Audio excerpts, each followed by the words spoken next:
ओम नमो भगवते वासुदेवाय। किसी शत्रु को नष्ट करने के लिए उसके रहने के स्थानों की जानकारी होनी आवश्यक है। इसलिए भगवान आगे के श्लोक में ज्ञानियों के नित्यवैरी काम के रहने के स्थान बताते हैं। इंद्रियाणि मनोबुद्धिरस्याधिष्ठान मुच्यते इतेर्विहो मोह यत्स्य ज्ञान मावृत्य देहनम। अर्थात इंद्रियाणि मनो बुद्धिरस्याधिष्ठान मुच्यते। काम 5 स्थानों में दिखता है, पदार्थों में, इंद्रियों में, मन में, बुद्धि में और माने हुए अहम में अर्थात कर्ता में। इन 5 स्थानों में दिखने पर भी काम वास्तव में माने हुए अहम में ही रहता है, परंतु उपर्युक्त 5 स्थानों में दिखाई देने के कारण ही वे इस काम के वास स्थान कहे जाते हैं। समस्त क्रियाएं शरीर, इंद्रियां, मन और बुद्धि से ही होती है। ये चारों कर्म करने के साधन हैं। यदि इनमें काम रहता है तो ये पारमार्थिक कर्म नहीं होने देता। इसलिए कर्मयोगी निष्काम, निर्मम और अनासक्त होकर शरीर, इंद्रियों, मन और बुद्धि के द्वारा अंतःकरण की शुद्धि के लिए कर्म करता है। वास्तव में काम अहम जड़ चेतन के तादात्म्य में ही रहता है। अहम अर्थात मैं पन में केवल माना हुआ है, मैं अमुक वर्ण आश्रम संप्रदाय वाला हूं, यह केवल मान्यता है। मान्यता के सिवाय इसका दूसरा कोई प्रमाण नहीं है।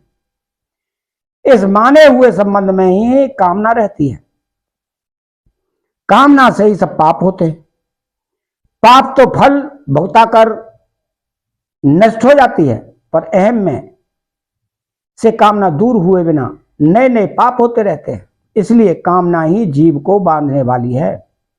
महाभारत में कहा है, काम बंधन मेवैकम नान्य दस्ती वंदनम। काम बंधन मुक्तो ही ब्रह्म भूयाय कल्पते। जगत में कामना ही एकमात्र बंधन है, दूसरा कोई बंधन नहीं है। जो कामना के बंधन से छूट जाता है वो ब्रह्म भाव प्राप्त करने में समर्थ हो जाता है। इतैर्व मोहयत्स्य ज्ञानमा व्रत देहनम। कामना के कारण मनुष्य को जो करना चाहिए वह नहीं करता और जो नहीं करना चाहिए वह कर बैठता है। इस प्रकार कामना देहाभिमानी पुरुष को मोहित कर देती है। दूसरे अध्याय में भगवान ने कहा है कि कामना से क्रोध उत्पन्न होता है। कामात क्रोधो अभिजायते। और क्रोध से सम्मोह अत्यंत मूढ़ भाव उत्पन्न होता है। क्रोधात् भवति सम्मोह। इसे यह समझना चाहिए कि कामना में बाधा पहुंचने पर तो क्रोध उत्पन्न होता है, पर यदि कामना में बाधा न पहुंचे तो कामना से लोभ और लोभ से सम्मोह उत्पन्न होता है। तात्पर्य यह है कि कामना से पदार्थ न मिले तो क्रोध उत्पन्न होता है और पदार्थ मिले तो लोभ उत्पन्न होता है, उनसे फिर मोह उत्पन्न होता है। कामना रजोगुण का कार्य है और मोह तमोगुण का कार्य। रजोगुण और तमोगुण पास पास रहते हैं, अतः काम, क्रोध, लोभ और मोह आसपास ही रहते हैं। काम इंद्रियों और मन और बुद्धि के द्वारा देहाभिमानी पुरुष को मोहित बेहोश कर देता है। इस प्रकार काम रजोगुण का कार्य होते हुए भी तमोगुण का कार्य मोह हो जाता है। कामना उत्पन्न होने पर मनुष्य पहले इंद्रियों से भोग भोगने की कामना करता है। पहले तो भोग पदार्थ मिलते नहीं और फिर भी मिल भी जाएं तो टिकते नहीं, इसलिए उन्हें किसी तरह प्राप्त करने के लिए वह मन में तरह तरह की कामनाएं करता है। बुद्धि में उन्हें प्राप्त करने के लिए तरह तरह के उपाय सोचता है। इस प्रकार कामना पहले इंद्रियों को संयोजन्य सुख के प्रलोभन में लगाती है, फिर इंद्रियां मन को और अपनी ओर खींच लेती हैं और उसके बाद इंद्रियां और मन मिलकर बुद्धि को भी अपनी ओर खींच लेते हैं।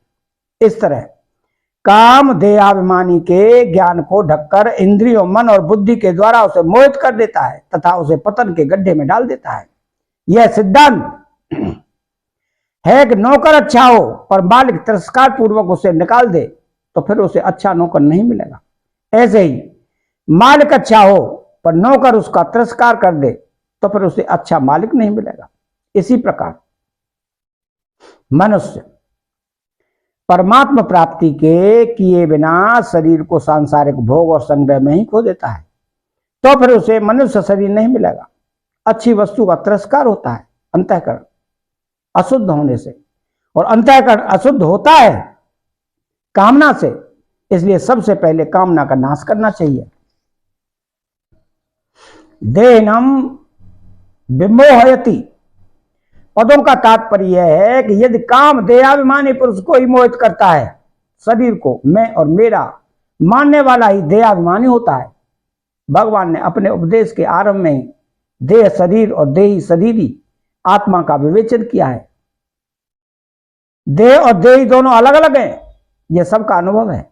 यह काम ज्ञान को ढककर देहाभिमानी देह से अपना संबंध मानने वाले को बांधता है, देही शुद्ध स्वरूप को नहीं।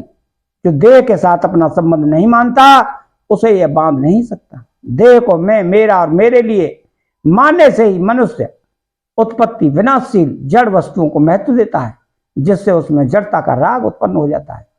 राग उत्पन्न होने पर जड़ता से संबंध हो जाता है।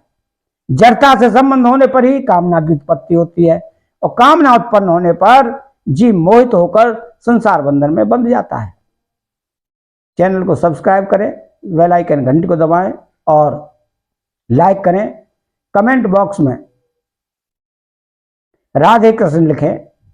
जय राधा कृष्ण।